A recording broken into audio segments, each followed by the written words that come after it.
Hey, Pastor Church Leader. I'm Whitney, Director here at Injoy Stewardship Solutions, and I'm joined today by Joe, our CEO.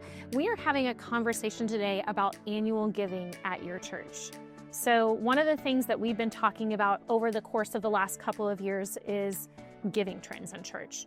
So whether your giving has stayed stagnant, whether it started to lag, whatever the case may be, we're looking at and sitting and saying with churches, what are we doing to grow giving at churches? Because I'm sure you know this, but the same dollars that you had in your budget 5 years ago don't go as far as they do today. So what we've been looking at and working on with churches is 10 giving systems to help drive growth in giving. So Joe is joining me here today. We're going to have a conversation about some of those giving systems that we've been working on with churches. Yeah, and it's a really important topic. I think we need to just kind of marinate for 1 minute on inflation. Inflation has happened everywhere, all the way down to the basic utility bills, to power the church building, to the cost of missions trips, to the cost of food. And if your church is operating a food bank or doing outreach in that way, obviously every staff member at their church, their pay does not go far when they go home. Their ability to afford housing. We've talked to lots of pastors who can't even hire new people simply because of the cost of housing and affordability in their neighborhoods. And so the big challenge has become, how do we invite more people within our church into the joy of generosity and truly supporting the mission and vision of the church such that the church can still thrive and achieve its mission? Used to be, hey, we can get by with 2 or 3% giving increase each year. And hey, yay, giving was up. We can boost our budget 2 to 3%. But if we're able to even keep it even, it has to go up 10%, 11%, 12%. Well, that requires a shift in thought. And so we want to help you today, pastor, church leader, member of the finance committee. However you found us, we know one thing. We have a common shared interest in helping people experience the joy of giving and the joy of the results of their giving. And so, Whitney, I appreciate you inviting me to this conversation today. We're going to talk about 2 or 3 of those systems that we offer as part of an annual giving partnership. So maybe you can lead us off with the first topic. Yeah, so the first system that we are going to talk about today is our financial leader or gifted giver system. So what does that look like in a church? Joe, share with me a little bit about what would you describe as a gifted giver or financial leader for the church? I mean, it's one of the gifts. Many people have the fruits of the Spirit, Galatians 5:22 and 23. Hopefully we're all moving towards those. Peace, patience, goodness, patience, forbearance, I'll say it again, self-control, right? But then we're all given different gifts. There's the gifts of preaching and teaching. That's worthy of double honor. And so we give you honor, preacher and teacher that's joining us. But some people are given the gift of giving. And Pastor, I want to speak to this because the chances are that if you're watching this, you don't make an enormous salary. You do not produce a lot of income. And there are people within your church who do. And God has given them this ability to get. We say that some people have the gift of giving. Some people have the gift of getting. And many church leaders are intimidated by that gift, the gift of getting. And so we're talking about people who have entrepreneurial spirits. They have advanced in their careers such that they are the leaders of major divisions or even businesses themselves. And one thing we know about that type of leader is many times they are very, very isolated. They do not lack for people asking them to give, but they do lack for people that are shepherding them spiritually. And so it's important that we don't ignore them and that we actually disciple this gift. And so as part of our annual giving solution, we have a system for mentoring, for discipling these gifted givers. These people have the gift of getting, and it's paired with and coupled with the gift of giving. Yeah. And you mentioned, like within that, when you were talking about it, how these gifted givers are being asked to donate and support causes throughout their community. All the time. Yes. And I think sometimes I will speak to this. I've been working with Chad Auckland, our Vice President of Consulting, with a partnership with a church on annual giving. And one of the things the pastor said was, this feels really weird to me to talk about it in this way, because it seems a little bit like, how am I doing this where it's not trying to cozy up next to somebody? And what Chad and I were talking about is within the annual giving system, we're talking about acknowledging and discipling all givers. Right. So one, this is not about cozying up to somebody with power and authority. It is literally about, like you said, it's shepherding, it's discipling. Yes. And then that way it's in alignment with God's word. Yeah. It's not something where you're giving more value to this gifted giver than you are to all givers. But what you're doing is saying, hey, you need to be intentional with this.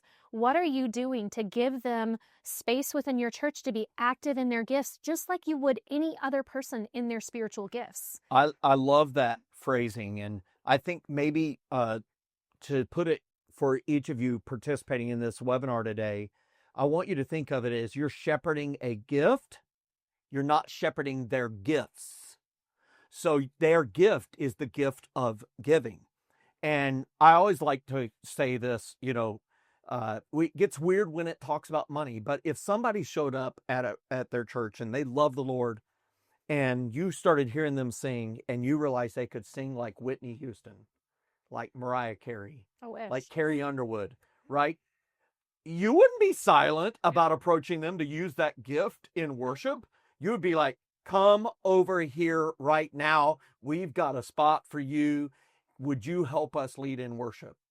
That would not be weird at all. In fact, Pastor, if you did not approach them, you would be derelict in your duty of shepherding their gift, right? But for some reason, when that gift is attached to money, we feel weird or awkward about it. And I want to tell you, it's only weird or awkward if you make it that way.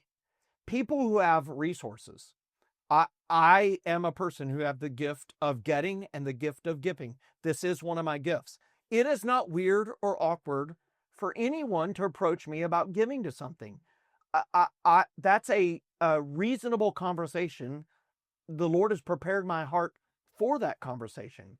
So when Pastor comes to me and says, we have a project, will you be a part of it? I'm asking all the questions that a financial leader would ask. Mm-hmm. And in turn, I have shepherding of that gift from a spiritual standpoint. And so we really want to encourage you, pastors, to think about, do you have a system for developing people who have the gift of getting and giving? Yeah. Do you have a system for, let's talk about different aspects of the system, right? One of them is identifying them. Exactly. What else? What are some other, just rattle them off really quick, other things we would do to identify and develop that gift? So it's like Joe said, it's the identification, it's the acknowledgement of, it's personal connections. What does that look like within your church? Are they a part of other things within your church? Are they a part of missions trips?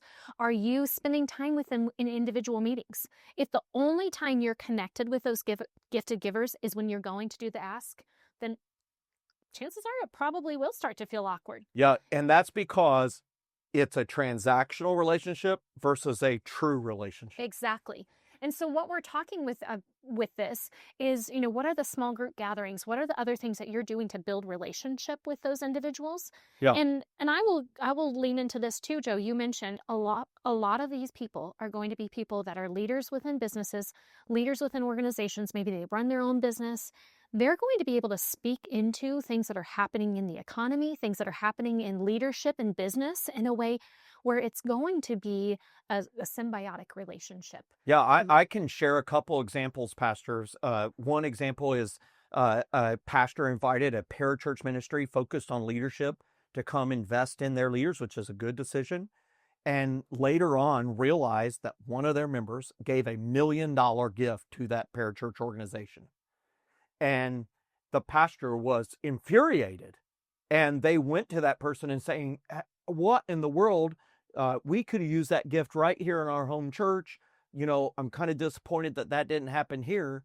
And the leader literally said to the pastor, well, I've sat here for a couple of years feeling God prompting me to be ready to give that gift.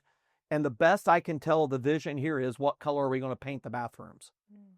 And he said this organization came in and cast a clear, compelling vision, build a relationship with me, so I gave it there. Another church, they have a person who's never given more than $1,000 a year to their church. They knew they were highly gifted, highly talented, the gift of getting for sure. Yep. They saw them on the evening news giving a $13 million gift to a university. And they were dumbfounded. Yep. And why? Because that organization was not fearful about developing that gift, about building a relationship with them. And so we just encourage you, listen, if you want to make a cake, you can make a cake by yourself, have at it. That'll be awesome. But if your ministry is going to do something tremendous in your community, in your state, and even to the world, you need to be able to develop financial leaders, a gifted giver system. And that's why we include it as part of our annual giving partnership. Yeah, it's so important. And I think this is where, like you said, it's balance. It is sitting in its relation. It's not transactional. And it becomes something that it's going to strengthen you as a leader and as a shepherd. And it's also going to be something that pours into them and strengthens that. And it's going to be something that feeds into the growth within your ministry, not just in seasons of regular giving, but also when there are things like capital initiatives that come up. You've developed that relationship. You've been really clear about your vision there. So that's really an important part of it. Another important system that I want us to talk about today is our digital giving system. And so most people coming out of COVID, years ago, if they didn't have a digital giving system, man, they got motivated real fast. Exactly. What did that look like? So, when we're talking about this, chances are you probably have a digital giving system in place. When's the last time you've audited that? Yeah. I think that's the biggest question that I would ask church leaders is, when have you audited that? And what does that look like? And the question is usually responded by the leader saying, well, I have so-and-so does that. Mary does that. John does that. Yep. The treasurer, somebody is in charge of that. The finance committee is in charge of that. But kind of explain what does an audit look like? I mean, when I hear the word audit, I'm fearful. I feel like the IRS is showing up and it's like, right. I do everything within the law, but I'm still nervous, So exactly. Should a pastor be nervous about a digital giving audit? What does that mean? Yeah, and so I think obviously you hear that term and it definitely kind of tense up a little bit. But no, this is where we're looking at things like, what are you able to accept with your current digital giving? Do you accept cards and currency, crypto, gifts, or maybe estate gifts and beneficiary things there where can you give a car? Can you do something there? Time to give.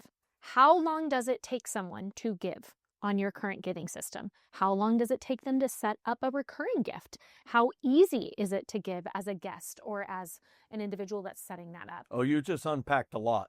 Yeah. So let's pause that for a little bit. That's a lot. Yeah. Whitney's got a lot of knowledge there. I want to unpack it for a second here.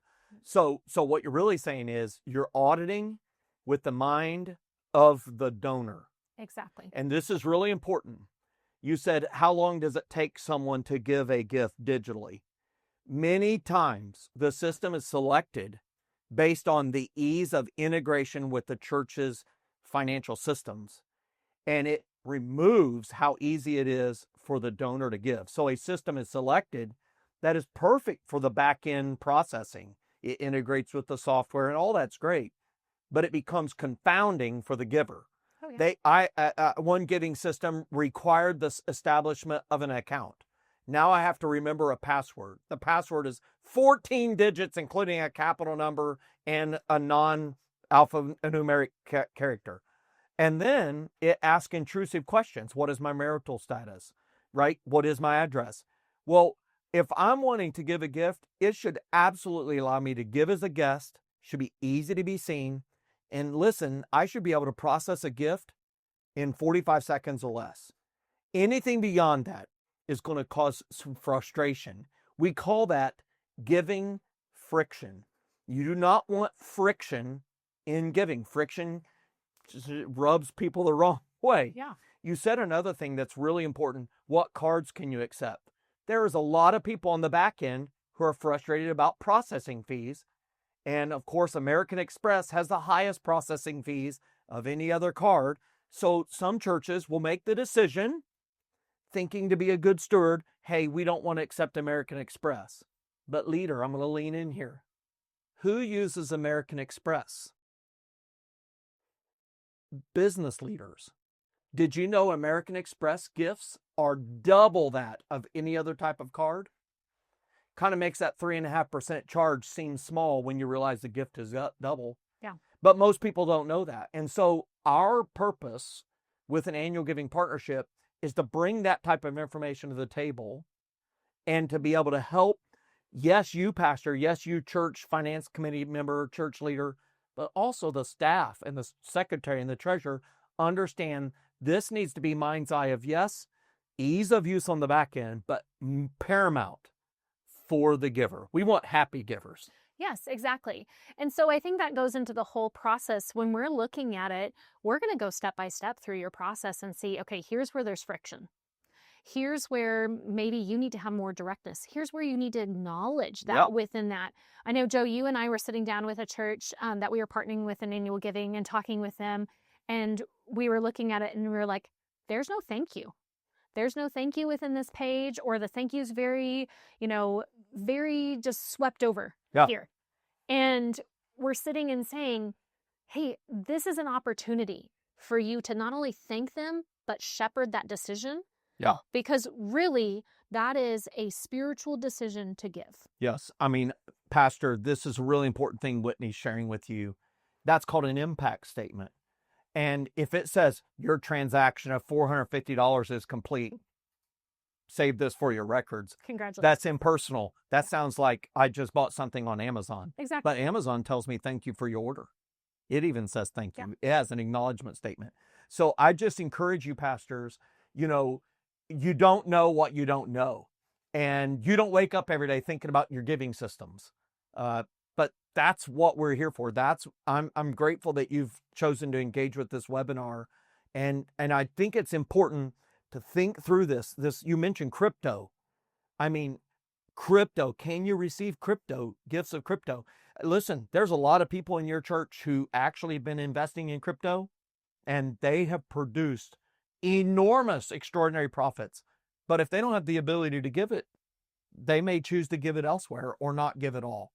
And so an audit of your digital giving systems on a regular basis, even all the way to, if I give on my phone, what does that look like? If I give on a desktop, what does that look like? Or if you have an app, yes. If they give through your app, what does that look like? What's happening with that throughout that whole process? And do your people feel confident in the security of that system too? It's a huge deal. When I teach my financial events and I ask the question, how many of you have had fraud perpetrated on your credit or bank account? It is nearly universal that everybody's had that happen. Yeah. And so that is a huge, important fact that if you can demonstrate security with your system, you will increase donor confidence. That's fantastic. Talk about one other system in our time we have remaining. Yeah, so another system that we have is our special offering system. So think about this as seasonal offerings. This could be something like an Easter offering, maybe you do a Christmas offering, maybe you do a harvest for the house, whatever that is. What we're looking at within this system are what times of year you're having those, and what is the vision or clarification, like you said, behind the why. So, one of the things we talk about is if there's abundance of offerings and too many. Yeah. Then, I mean, there's some churches that have 22 special offerings a year. And so the phrase I have is, if there's 22 special offerings, newsflash, none of them will be truly special. Exactly. And so part of the special offering system evaluation is ensuring that all of them are necessary. And number two, making sure that they're truly special, that they stand out. What does it mean to be special? That they are unique, they're distinct, there's a specified purpose, there's specific impact that is going to happen. And we have a recommendation of no more than 2 a year.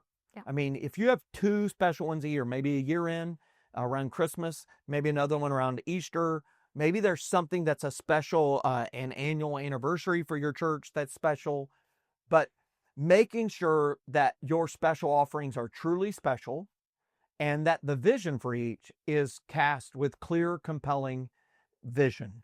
And when that crisp, clear, and compelling vision is in place, that it's well thought out, it's communicated properly, you leverage the power of social media with it, well, then that will help you have the greatest impact with it. And your donors will have no questions. The number one barrier to maximum giving is unanswered questions, and they will be greatly supportive of it. Yeah. And I think this kind of goes back to what you were saying earlier. If with the gifted givers, if the vision is the paint of the bathrooms, that's not compelling. So looking at and sitting and saying, okay, what are some of the special offerings that we've had in the past? What is the most impactful? What are people receiving? Where do we want to make this impact? And it could be something for your church specifically. Other churches that we've worked with, they have something that goes into their evangelism budget. Maybe it's ministries that they support in their community or out in the world.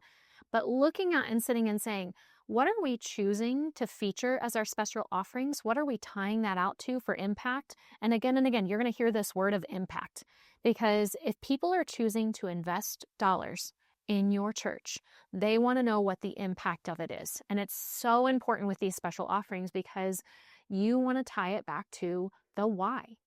You know, there have been changes in terms of tax benefits to giving. Absolutely. Don't we know that? Yes. And so there's that. But what we have seen, though, is people give to a why.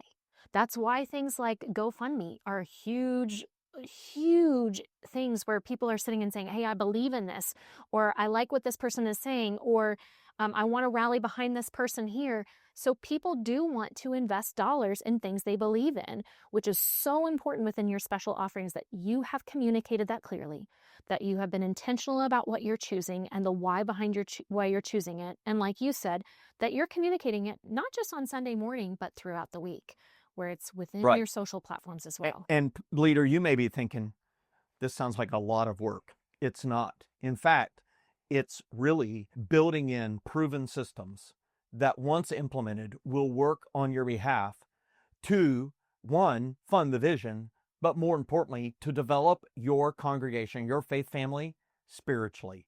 You know, all of this is to ensure that people truly discover the joy of generosity. If you think about all throughout the Bible, really the verb of the Bible is giving. John 3:16, for God so loved the world that he gave his one and only son, who gave his life so that we could be given that free gift of salvation. And when we see what Jesus talked about with his parables, he wasn't silent on the topic of money. He was not silent about the topic of giving. In fact, it compelled him to instruct his disciples when the widow gave her few copper coins. It compelled him to be able to use it as an object lesson in Luke 14:28 through 30, talking about if you want to build a tower, if you want to do something great, we not first sit down and plan it, to estimate the cost, to see if you have enough money to complete it. He talks about it in the Sermon on the Mount, Matthew 6. He says, wherever your treasure is, there your heart will be also. So leader, I encourage you, don't be silent on the topic of money. Don't be silent on the topic of developing your faith family in this area of generosity and of management of the rest. And with some well-proven systems in place, I think you'll see your vision be fully funded. Any last words that you would share? Yeah, so kind of jumping off what Joe just said, our goal for when we're partnering with churches is not to add a list of things to your plate to do. That's why we would develop systems with tools and resources. We know that your ministry is busy. We know that your people are busy on your team and your staff. So partnering with us is coming alongside you and sitting and saying, hey, we want to be really consultative in how we approach this, because every church is different. Your environment is different. Your town is different, all of those things. So we're coming into these partnerships and we're looking at these systems through the lens of who you are, where your giving is at, what's going on in that area and arena, and then equipping you with tools that are ready for you, as either for you to implement or as a launching point for if you need to tweak it to your DNA. Yeah. So the thing I would say is, if any of this resonated with you, and you want to learn more about what that looks like, what a partnership looks like with our team, ask questions, do that. You're sitting and saying, hey, this sparked my interest. I would love to know more about this. I want to invite you to book a call with us. I would love to talk to you about our other giving systems, answer questions about what it looks like, because here's what I know is you are asking people to invest in your church. And if you're considering a partnership, that means investing in that partnership. And so that is you stewarding the dollars that people in your congregation have entrusted you with. So you want to know the people that you're partnering with. So I would love to get on a call with you, answer questions that you have about that. Ask, what it looks like to do this in your church, in your community, et cetera, because I want you to get to know who you're partnering with and what it looks like. So if you have questions about that, we're going to have a link below. I'd love for you to book a call. I'd love to talk to you about what that looks like and for you to be able to ask those questions because we want to see your ministry grow. And we want your ministry to be fully funded. And this is a way to drive that funding, to shepherd and disciple, where it's not just focused on the dollars, but it's focused on the people and the discipleship. So That's great and very well said. I don't know if you can tell this, but Whitney is super passionate about helping your church grow in giving, in generosity. And one thing that I know is she wakes up dreaming what many leaders really have nightmares about. You may not like the idea of talking about giving, talk about that, but it's essential. You went to seminary, you went for training to be a pastor, to be a church leader, to shepherd people, to disciple them. And this is an important area, but it's not your favorite topic. Why not have a conversation with Whitney, see what it might look like to bring in some people who are utterly passionate about helping see your vision that God's giving you become fully funded. Book a call today. I think you'll be really glad that you did. Thanks for joining us for this great webinar.